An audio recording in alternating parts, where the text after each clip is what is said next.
குலகுருவுக்கு ஜெய், ஜெகத்குருவுக்கு ஜெய், ஆதிகுருவுக்கு ஜெய், ஆன்மீக குருவுக்கு ஜெய். ஹரே கிருஷ்ணா.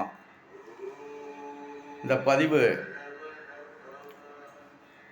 தமிழக மக்கள் மட்டுமின்றி உலக மக்களும் அறிந்து புரிந்து உணர்ந்து சரணடைய வேண்டிய பதிவாகும். ஆம், திண்டுக்கல் மாவட்டத்தில் பழனியின் அருகில் உள்ள கணக்கம்பட்டியில் தோன்றி காட்சி தரும் சர்க்குரு அழுக்கு மூட்டை சாமியாரை பற்றிய பதிவாகும். அவரை சரணடையுங்கள். உங்களின் கர்ம வினைகளை போக்கும் வல்லமை இந்த 21ஆம் நூற்றாண்டில் முற்பகுதியில் ஐயா தவத்திரு சர்க்குரு ஆதி குரு அவர்களின் பொற்பாதங்களை மனதில் எண்ணி வழிபட்டாலே நாம் அனைவருக்கும் கர்ம வினைகள் நீங்குகிறது என்பதுதான் உண்மை. ஆனால் உண்மை நிலையில் நமது வேண்டுதல் இருக்க வேண்டும். சந்தேகங்களுடன் வேண்டுதல் இருந்தால் அதற்கு கொஞ்சம் காலதாமதம் எடுத்துக்கொள்ளும். அதன் பின்பு உங்களுக்கு கிட்ட வேண்டிய பாக்கியத்தை ஐயா கண்டிப்பாக தருவார். இதில் எந்த மாற்றமும் இல்லை. இந்த உண்மையை அனைவருமே தெளிவாக புரிந்து கொள்ளுங்கள். உடனே விரையுங்கள், முந்துங்கள். விரைவு வாழ்வு என்ற நிலையில் விரைவாக அவரவரின் பாவ கணக்கை தீர்ப்பதற்கு பழனி அருகே உள்ள கணக்கன்பட்டி கணக்கையா தவத்திரு சர்க்குரு பழனிச்சாமி ஐயாவை சரணடையுங்கள், சரணடையுங்கள். ஹரே கிருஷ்ணா. ஐயா அவர்கள் எனக்கு ஏற்படுத்திய காட்சி தந்த நிலைகளை பற்றி சொல்கிறேன், கேளுங்கள். 1920 முதல்ல ஹரே கிருஷ்ணா. 1977 முதல்ல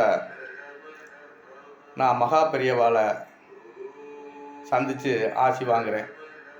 அதன் பின்பு சாய்பாபா ஒரு பழைய பேப்பர் கடையில் இருந்தவரை எடுத்துக்கொண்டு வந்து எனது இல்லத்தில் வைத்து வழிபட்டேன். சாய்பாபாவின் கருணை எனக்கு முழுமையாக கிட்டியது. மகா பெரியாவாரின் கருணையும் எனக்கு முழுமையாக கிட்டியது. அதன்பின் ஆன்மீக குருகளில் ஜெயபதக குருமராஜ், ஆசா பக்தி வேதாந்த குரு பிரபுபாதர், சரஸ்வதி கோஸ்வாமிகள் இவர்களின் அருளாசியுடன் எனது வாழ்க்கை பயணம் ஆன்மீகத்துள் ஒன்றி ஓடிக்கொண்டிருக்கிறது இதுவரை. இந்நிலையில்தான் சர்க்குரு பழனிச்சாமி ஐயா அவர்களை நான் கடந்த 2022ஆம் ஆண்டில் திண்டுக்கல் மாரியம்மன் கோயில் ரோட்டில் உள்ள சிவாலயம், காலபைரவர் மற்றும் விநாயகர், ராகுகேது பகவான் அருள்பளிக்கும் இடத்தின் மையப்பகுதியில் சேர்மன் ஸ்டோர் என்ற கடையில் நான் அரிசி வாங்கி கொண்டிருக்கும் பொழுது எனக்கு காட்சி தந்தார். என் அருகே வந்து எனது பின்பு நின்று எனது தோள்பட்டையில் கை வைத்தார். யார் என்று நான் திரும்பி பார்க்கப்படும் பொழுது அமைதி சொரூபத்தில் கூர்மையான கண்ணொளி பட்டு என் மீது பட்டு நின்றேன். அவரிடம் நான் எதுவும் பேசவில்லை. ஒரு 30-40 வினாடிகள் கழித்து என்னிடம் கேட்டார், நலமாக உள்ளாயா, நல்லா இருக்கியா அப்படின்னு கேட்டார். அவருக்கு நான் என்ன பதில் சொல்ல, நல்லா இருக்கேன்னு சொல்லலை, நல்லா இல்லைன்னு சொல்லாமல் அப்போ அவர்கிட்ட நான் சொல்ல முடியும், என்னத்தை நல்லா இருக்கேன் அப்படின்னு சொல்லி சொல்கிறப்ப அடுத்த செகண்டில் வந்து கையை நீட்டுறார். என்கிட்ட இருந்த 10 ரூபாயை எடுத்து அவர் கையில் வைக்கிறேன். அதை வாங்கி இப்படி மடித்து திரும்ப இப்படி காட்டிட்டு அவரை நான் பார்க்குறேன். பார்த்துட்டு திரும்ப அரிசி சிப்பத்தை வந்து வண்டியில் சரியாக வைக்கிறதுக்காக திரும்புகிறேன். அதுக்கு பின்னாடி அவரை நான் பார்க்கல, எங்கே போனார்னு தெரியல. ஆனால் நான் தேடினேன், கிடைக்கல. ஆனால் அவர் வந்து அன்றைக்கி சித்தருங்கிற ஒரு சிந்தனைலாம் எனக்குள்ளே இல்லை. ஏதோ ஒரு வழிப்போக்கர். ஆனால் தோளில் வந்து நல்லா பெரிய துண்டை இது மூட்டைகளை போட்டிருந்தார். தலையில் பச்சை தலப்பாக தான் கட்டியிருந்தார். வேஷ்டியை மடித்து தான் கட்டியிருந்தார். அரக்கை சட்டை தான் போட்டிருந்தார். ஆனால் அன்னைக்கு வந்து எனக்கு அவர் சர்க்குரு பழனிச்சாமி ஐயா, கணக்கம்பட்டி கணக்கான ஐயா அப்படிங்கிறது எனக்கு தெரியாமல் போச்சு. அதுக்கு ஒரு சூட்சமத்தை அவர் வச்சுருப்பார். எனக்கு காட்சி கொடுத்த ஐயா எப்படி செய்வாருங்கிறது என்னால் சரியாக உணர முடியுது. நான் உலகளாவிய சிந்தனையில் இருக்கேன். உலக மக்களை பூரா ஒன்றிணைக்கணுங்கிற ஒரு நிலையில் இருக்கேன். உலக மக்கள் பூரா ஒழுங்கு நிலைக்கு வரணும் அப்படிங்கிற ஒரு எதிர்பார்ப்போடு இருக்கிறேன். இதுக்காக ஐயா கிட்ட நான் கோரிக்கை வச்சுருக்கேன். பாருங்கள், இதுக்கு இடையில் கடந்த 7/7/2025 அன்னைக்கு ஐயாவை பார்க்க நான் முதன்முறையாக கணக்கம்பட்டி போகிறேன். போகிறப்ப நான் அது வரைக்கும் டூ வீலரில் அந்த பகுதியில் பயணம் செஞ்சது கிடையாது. பஸ்ஸில் போயிருக்கேன், வந்திருக்கேன். ஆனால் கணக்கம்பட்டியில் வரைக்கும் போனதில் பழனி வரைக்கும் போயிட்டு திரும்பியிருக்கேன். அதுக்கு அங்கிட்டு போயிட்டு திரும்பியிருக்கேன். ஆனால் கணக்கம்பட்டிங்கிற ஒரு இதெல்லாம் வந்து எனக்கு அன்றைய சூழலில் ஒன்றுமே உணர்வுல இல்லை. அப்போ வந்து நான் போய்கிட்டு இருக்கிறப்ப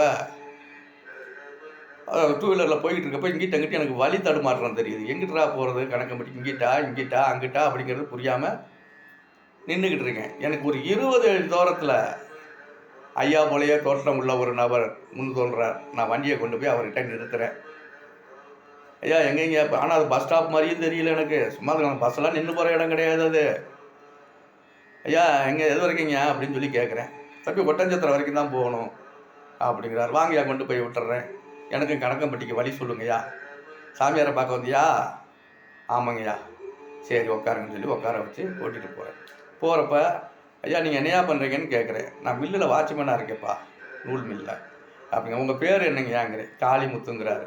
சரிங்க அப்படின்னு கொண்டு போய் அவர் ஒட்டஞ்சத்திரத்துக்கிட்ட இறக்குறப்ப அவர் என்ன சொல்கிறார்? இங்கிட்ட அங்கிட்ட எங்கிட்டும் பார்க்காத, நேராக போகிற இடது பக்கம் பாரு, ஐயா தெரிவார், நேராக உள்ளே போயிரு, பார்த்துட்டு வந்துக்கிட்டே இரு அப்படிங்கிறார். சரின்னு இறக்கி விட்டுட்டு நான் போகிறேன்.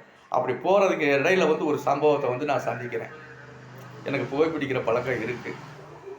அப்போ வந்து வண்டியை ஓரமாக நிறுத்திட்டு ஒரு புகையை பிடிச்சிட்டு போகலாம் அப்படிங்கிற ஒரு முடியல வண்டியை ஓரமாக கொண்டு போகிறேன். போகிறப்போ முன்னாடி ஒரு எலுமிச்சம்பழம் கிடக்கு. போனதுமே வண்டியோட ஃப்ரண்ட் வீல் அந்த எலுமிச்சம்பழத்தில் சரப்புன்னு ஏறுது, சாறுகள் சல்லுன்னு தெரிக்குது. அந்த இதெல்லாம் என் உணர்வுல நான் பார்க்குறேன். பார்த்துட்டு என்னடா இது இப்படி, இது ஒரு அற்புதமாக என்ன அப்படின்ட்டு வண்டியை நிறுத்திட்டு நம்ம எடுத்துகிட்டு திரும்ப தீர்த்தத்தை எடுத்து தலையில் தெளிச்சிக்கிட்டு, பாட்டிலில் தண்ணி வச்சுருந்தேன், அந்த தீர்த்தத்தை எடுத்து சுத்த தீர்த்தத்தை எடுத்து சர்வதோஷ நிவர்த்தின்னு தெளிச்சிக்கிட்டு திரும்ப நான் வண்டியை எடுக்கிறேன்.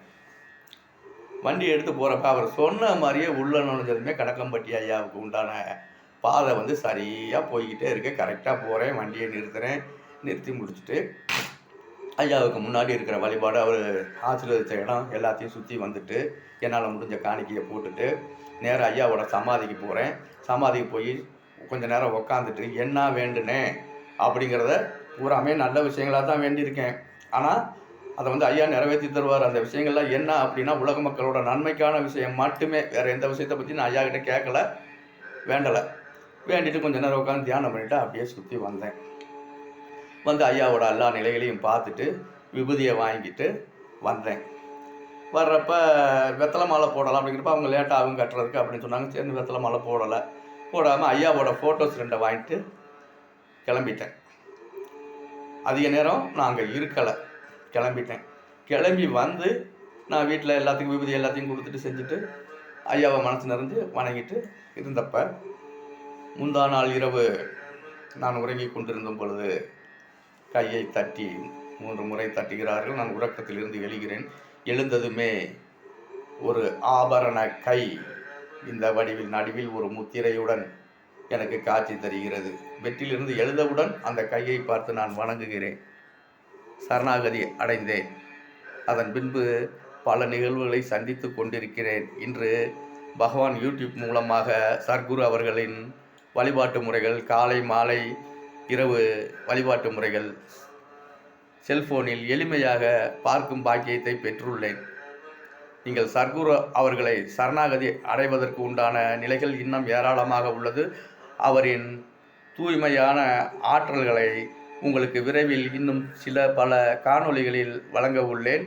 நான் அவர்களின் தூய பக்தர்களை சந்தித்து அவர்களிடமும் உரையாட உள்ளேன். நான் அரசியலை திருத்தி அமைத்து தர சொல்லியும் சர்க்குரு அவர்களிடம் வேண்டியுள்ளேன். 21ஆம் நூற்றாண்டில் முற்பகுதியில் மனித குலத்திற்கு கருணையுடன் காட்சி தரும் சர்க்குரு ஐயா அவர்களை அனைவரும் சரணடைய தவறவிடாதீர்கள். புரிந்து கொள்ளுங்கள், சென்று வாருங்கள், உங்களுக்கு வெற்றி நிச்சயம். ஹரே கிருஷ்ணா. ஆயுஷ்மான் பவ, கீர்த்திமான் பவ, ஜெய் பவ.